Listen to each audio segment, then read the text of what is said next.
Ертеңден баштап өлкөдө укмуштуудай ызгар суук болору, мектептер жабылып, светче, жолчулардын иши түшүктүү болору айтылып жаткандыктан бүгүн берүүнү эшиктен ачалы дедик. Саламатсыздарбы? Министрликтин өзгөчө катасы толтура келген катына караганда аномалдуу суук болоогону турат. Аномалдуу суу жок. Кып-кыргызча ызгар суук синоптиктердин божомонуна ылайык 11 январдан башталат. Жолдор тайгак болуп, батыштан соккон шамалдын ылдамдыгы айрым жерлерде секундасына 15-20 метрге жетет.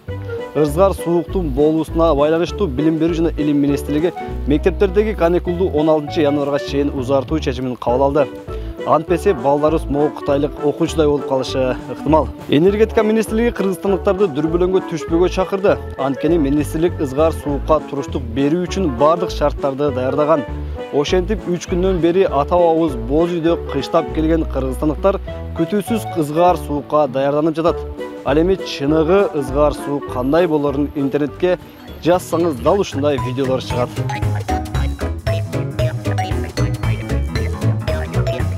Мындай суукту көргөндө ишкер кирбесек болбойт. Министрлер кабинетинин төрагасы Акылбек Жапаров да эртең ызгар сууктун көтөлүүсүн угуп калган окшойт.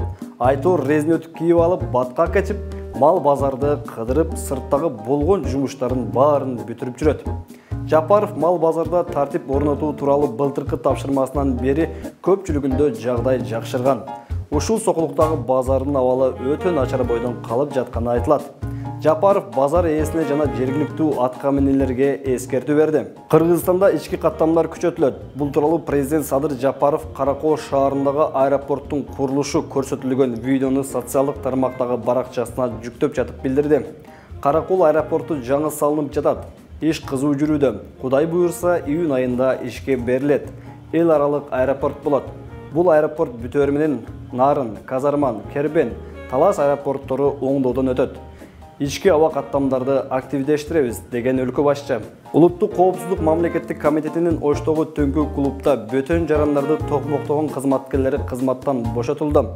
Бул тууралуу аталган мекеменин маалымат кызматы билдирди.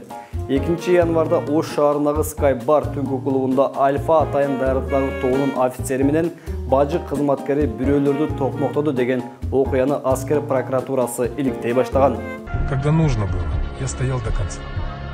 Надо было делать, делал. Что-то потерял, а что-то нашел. В этой жизни самое главное себя не потерять.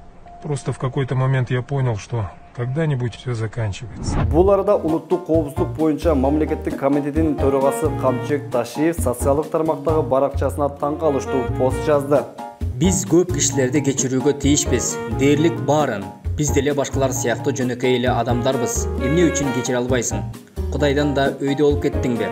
Кудай кечиримдүү, ал кечирип жатканда сен кечире албагандай кимсиң? Сен болгону 8 миллиард калктын бирисиң. Болгону ошол. Сен Кудайдан өйдө, Кудайдан мыкты боло албайсың. Биз деле көптүн бири катары жөнөкөй адам бойдон жок болобуз. Саясий өңүттөн алганда Кыргызстанда кечириш керек болгондор Акаев, Бакиевден баштап кече жакындан бери тоо менен камалган активисттерге чейин бар. УКМК башчысы эмнени жана кимди этибарга алганын интернет колдонуучулары кызуу талкуулап жатат.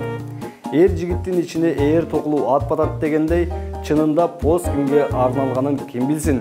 Бирок кечиримдүүлүк жакшы сапат. Бүгүн камалган жакындарын колдоп митингге чыккан 26 жаранды милициялар камап кетип, кайра үйлөрүнө кое берди.